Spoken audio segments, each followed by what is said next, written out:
Olá, começa agora o CNT Multinotícias, que tem o compromisso de apresentar conteúdos que vão além do que acontece no dia a dia. Tudo para levar mais informação até você. Então confira os temas dessa edição. A ciência mostra que a cultura não é um tema restrito aos seres humanos. Em diferentes espécies, animais também aprendem dentro dos próprios grupos. No Paraná, a casca da beterraba ganhou outro destino. Uma pesquisa da Universidade Estadual de Maringá investiga o uso de resíduo como corante natural em alimentos. Chegar aos 60 anos virou para muita gente uma fase de novos planos e participação ativa na sociedade. E em Florianópolis, a gastronomia ajuda a contar a história da cidade, com sabores ligados à pesca, à tradição açoriana e ao turismo. Você acompanha agora no CNT Multinotícias. CNT.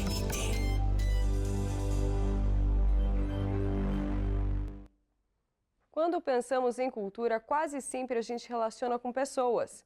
Língua, costumes, modos de viver e aprender. Mas a ciência também tem observado tradições entre animais. São comportamentos que não aparecem do mesmo jeito em todos os grupos de uma mesma espécie, mas envolvem cantos, gestos e até técnicas para conseguir alimento. Um chimpanzé que cumprimenta de um jeito, um pássaro que aprende o canto com os vizinhos, uma baleia que se comunica com sons típicos do próprio grupo e um macaco prego que observa os adultos para aprender a usar pedras e quebrar cocos. Na natureza, alguns comportamentos não nascem prontos. Eles são aprendidos, repetidos e transmitidos dentro de um grupo. Mais ou menos nos anos 1990 que começa a ter estudos mais sistemáticos com essa definição precisa do que a gente está chamando de tradição ou cultura em animais não humanos.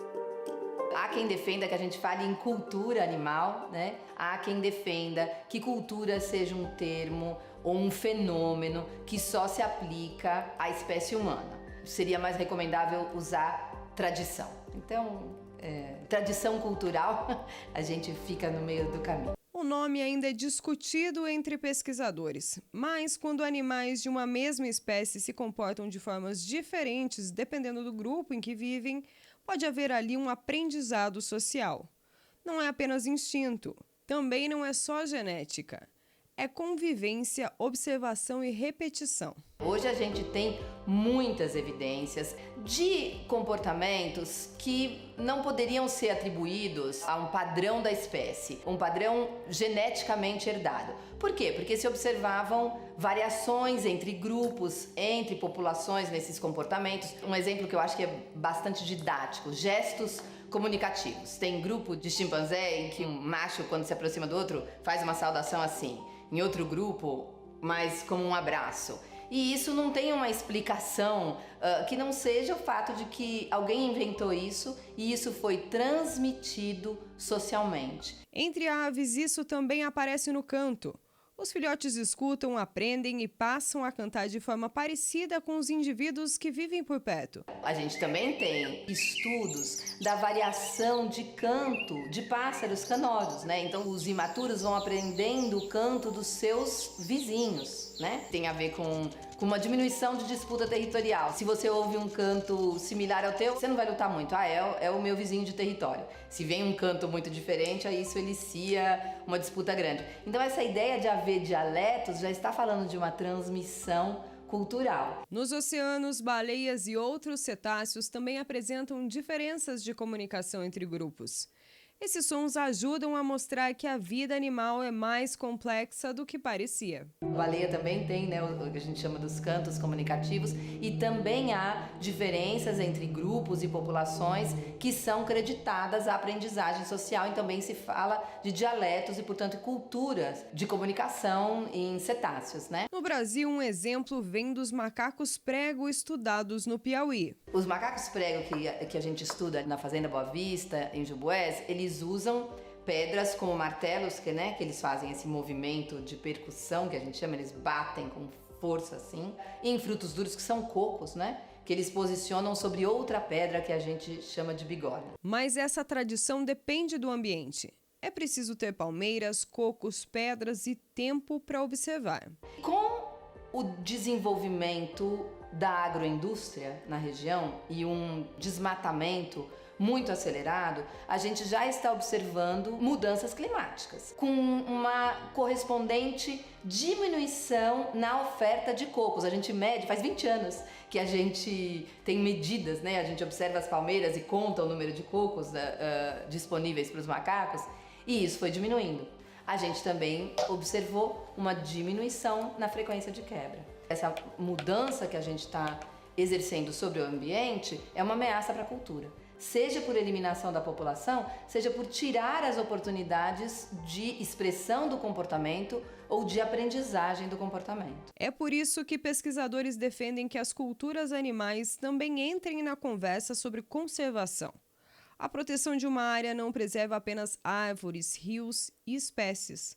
Ela também pode preservar formas de viver que só existem naquele lugar. Eu acho que a gente está num momento em que há uma defesa, uma argumentação pela importância da preservação das culturas animais. Mas isso não é um argumento fácil, porque a conservação, né, e as políticas públicas de conservação requerem recurso financeiro. Se a gente coloca a cultura e a gente mostra como essa cultura depende daquela condição, daquele habitat, né? É aquela disponibilidade de palmeira, é aquilo que faz os macacos irem para o chão, é aquela disponibilidade das pedras, como a gente tem mostrado. Então você tem um argumento a mais para isso. Aqui tem que ser uma unidade de conservação, porque essa cultura está aqui. Essa cultura se desenvolve neste habitat, nesta população. A gente tem que construir esses casos para defender esse argumento da inclusão da cultura nas políticas de conservação.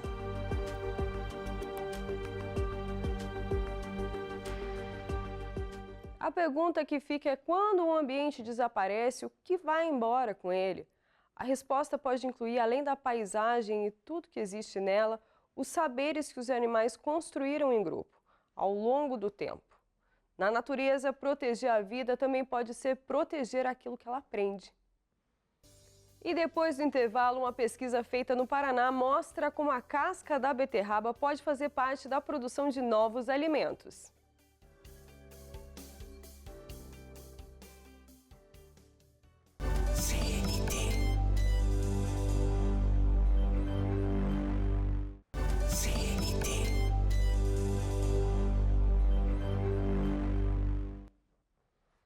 Sabe aquela casca de beterraba que muita gente joga fora na cozinha?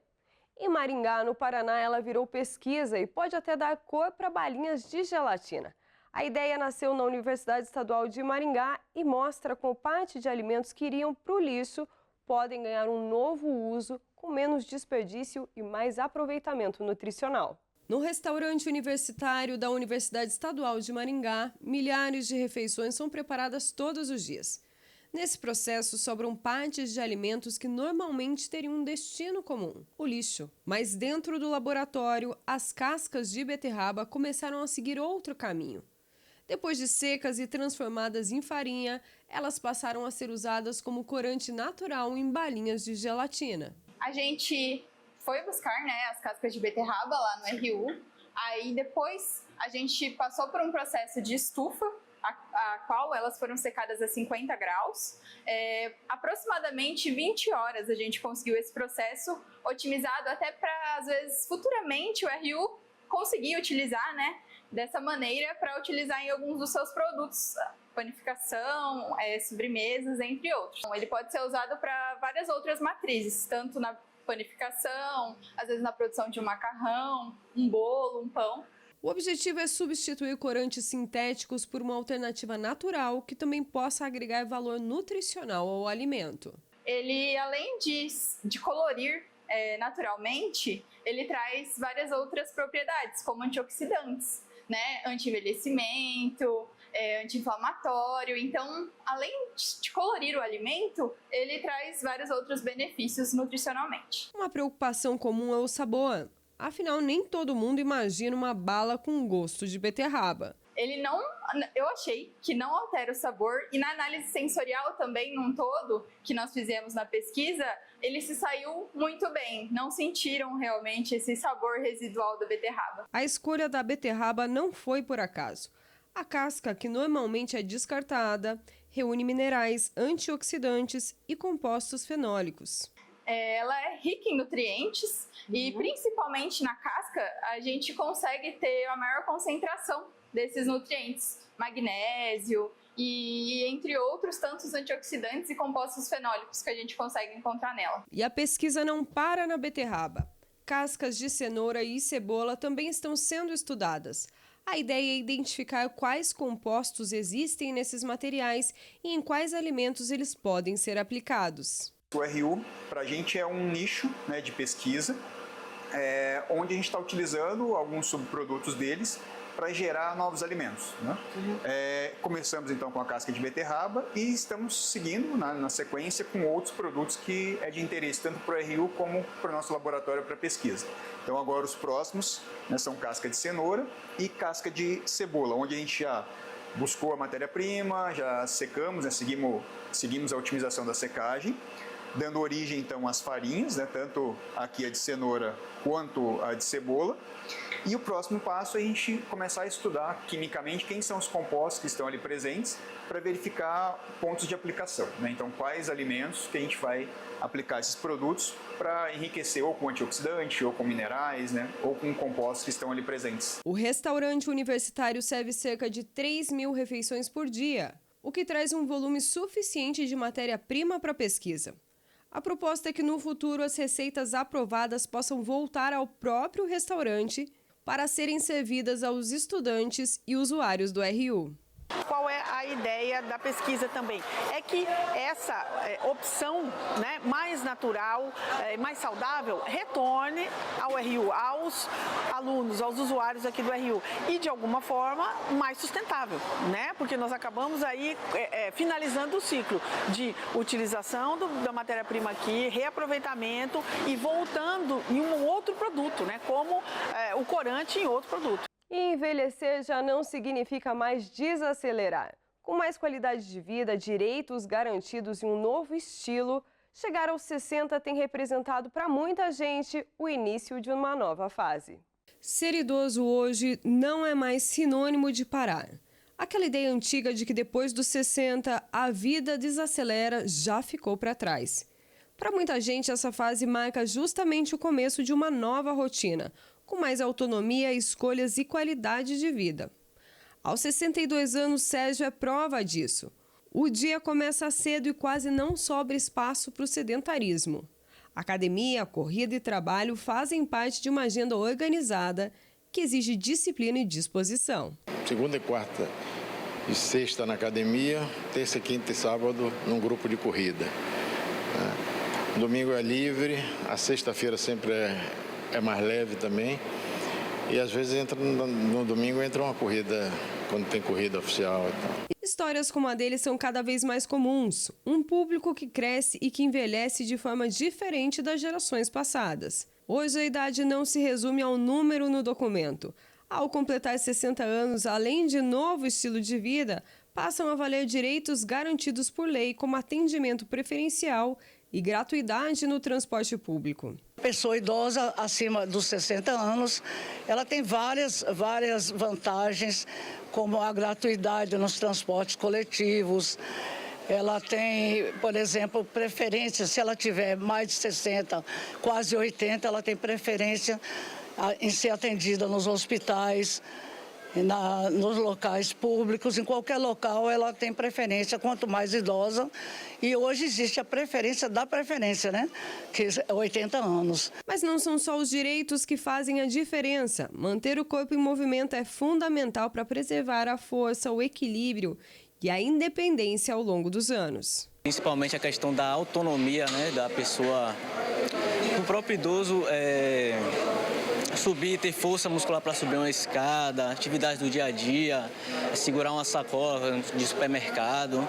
Então é bastante importante esses fatores para praticar o exercício físico. Com informação, cuidados com a saúde e acesso aos direitos, envelhecer ganha um novo significado. Escolher um pouco mais o que é que você está fazendo, aquilo que você pode se dedicar também a um trabalho voluntário, que é importante. E cuidar da saúde também, porque a idade vai chegando. Sim, a idade chega, mas hoje, com certeza, aos 60 anos, a vida não termina. Ela se reinventa. E daqui a pouco a gente segue para Florianópolis, onde os sabores da ilha ajudam a contar histórias e tradições da capital de Santa Catarina. É logo mais.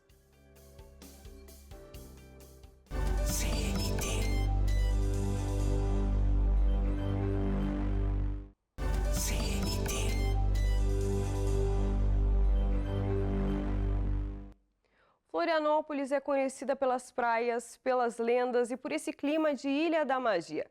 Mas tem um outro caminho que também ajuda a entender a cidade. É o caminho da comida. Do mercado público às comunidades à beira da lagoa, os sabores de Floripa contam histórias de família, pesca, tradição açoriana, maricultura e turismo. E mostram por que a capital catarinense também virou referência quando o assunto é gastronomia. Florianópolis é uma cidade cercada pela água e uma ilha onde o mar chega também ao prato e ao modo como muita gente vive e recebe quem vem de fora. Na capital catarinense, a gastronomia mistura pesca artesanal, frutos do mar, tradição açoriana, receitas de família e novos olhares sobre os produtos locais. É uma forma de conhecer a cidade pelo sabor. No centro, o mercado público é um dos pontos mais tradicionais. Ali passam moradores, turistas, pescadores, artistas e trabalhadores que fazem do espaço um retrato vivo da cidade. Entre os boxes, algumas histórias atravessam gerações. É o caso de um dos endereços mais conhecidos do mercado, que começou como negócio de família e virou parada quase obrigatória para quem visita Floripa. O Box 32 foi fundado pelo meu pai, Beto Barreiros. Eu sou o Rômulo Barreiros, sou a segunda geração. Quem é de fora às vezes pergunta, onde é que tem que ir? A pessoa fala, vai no Box 32, porque eu ia com a minha avó e hoje em dia eu trago meu filho. Nesses 40 anos teve muitas mudanças, passamos por 2 incêndios, a gente era do outro lado, estamos mudamos para o lado de cá tem 10 anos. A marca ficou o Box 32, que antes a gente era o Box número 32. E nesses 40 anos já atendemos milhares de pessoas, artistas, presidentes, ex-presidentes, celebridades. Então, tem muita história que passou aqui nesse balcão. No balcão, a tradição aparece em pratos que valorizam os frutos do mar. A gente tem as ostras, né? Florianópolis é a capital das ostras, a gente tem o pastel de camarão e o pastel de berbigão. Para quem não sabe, o berbigão tem outros nomes conhecidos no Brasil, como vongole ou sururu. Se tem uma colonização um pouco mais indígena, conhece como sururu, mas mais italiana, conhece como vongole. Todos são os mesmos frutos do mar. Atravessando para a região continental, a Via Gastronômica de Coqueiros mostra outro lado dessa mesma história. Restaurantes tradicionais mudaram de endereço, cresceram e seguiram ligados à memória de quem construiu o negócio. Na cozinha e no salão, a gastronomia também é herança. Eu cresci dentro do restaurante e eu corria entre as mesas do Linda Cap no centro. Eu me lembro que o chão era de madeira, então a gente andava e ele fazia aquele rangindo de madeira. E hoje eu vivenciei isso com os meus filhos, correndo entre as mesas. Isso me emociona e é muito gratificante porque eu estou conseguindo seguir com a história do meu avô. Dentro da cozinha, o tempo também tempera a história. Alguns profissionais começaram ainda adolescentes e seguem preparando pratos que se tornaram parte da rotina de moradores e visitantes. Eu estou aqui fazendo uma experiência há 30 anos. Estou fazendo uma experiência aqui para ver se passa ainda na experiência para trabalhar mais uns 30. Em outro ponto da capital, na Costa da Lagoa, o acesso só acontece de barco ou por trilha. Esse isolamento ajuda a preservar um ritmo próprio. Famílias nativas mantêm a pesca artesanal, recebem visitantes e servem produtos que chegam frescos da própria região. Ali, a gastronomia está relacionada com o modo de vida da comunidade. A Costa da Lagoa foi virando um ponto turístico, né? As cooperativas de barco foram crescendo, os passeios viraram mais frequentes, hoje já tem diversos horários. E aí surgiu o Lagoa Azul, né? Ele foi crescendo, a gente foi chamando uma prima, um tio, aí os irmãos começaram a ajudar, os parentes começaram a pescar também. Desde o início, a gente sempre trabalhou só com produto local, valorizando a pesca artesanal, esse produto fresco que chega pra gente. E nós fomos nascidos e criados aqui na Costa da Lagoa e a gente serve o fruto do mar que é daqui. aquela coisa que a gente sabe que vai chegar sempre fresco. Ainda quem pesca são os tios ainda, os primos, os parentes. No sul da ilha, o Ribeirão da Ilha preserva traços da ocupação açoriana e uma das vocações mais fortes de Floripa, o cultivo de ostras. A atividade ajudou a projetar a cidade no cenário gastronômico nacional e internacional. Em 2014, Florianópolis recebeu o título da Unesco de Cidade Criativa da Gastronomia. O Ostradamus ele tem a sua iniciação em 96, quando resolvi fechar minha oficina de automóveis, e então neste local aqui onde estamos era o quintal de nossa casa, a cozinha nossa casa, e resolvemos então vender caldo de cana, água de coco, cachorro quente, e isso foi uma brincadeira que deu digamos, esse start em 96. Em 98 começamos então a servir ostras. Em Santo Antônio de Lisboa, a ligação entre maricultura e família aparece de novo. O cultivo das ostras mudou a rotina de pescadores e abriu caminho para uma gastronomia que une tradição e técnica. Sou nativo, manezinho, raiz. A história da ostra está diretamente inserida na história da minha família. Eu cresci vivendo isso. Quando a gente teve a oportunidade de pagar as contas, fazendo aquilo que a gente gosta de fazer, e tudo isso está atrelado a uma mudança cultural dentro da ilha, onde a gente vive, onde a gente nasceu, onde a gente espera passar o resto dos dias, a gente consegue unir o útil ao agradável. Para quem chega de fora, a experiência vai além do prato servido à mesa. É possível conhecer fazendas marinhas, entender o cultivo, provar diferentes pratos e perceber como a gastronomia conversa com a paisagem e com a economia local. A gente está falando de um destino que a gente consegue conciliar tanto o turismo histórico-cultural como o turismo gastronômico e uma experiência no nosso destino, né? A experiência das ostras que eles conseguem fazer aqui dentro do freguesia, de levar esse viajante até a fazenda marinha deles, onde conseguem ver toda essa parte de produção e ao fim fazer essa harmonização aqui dentro do restaurante e a combinação dos diferentes formatos de preparo do prato.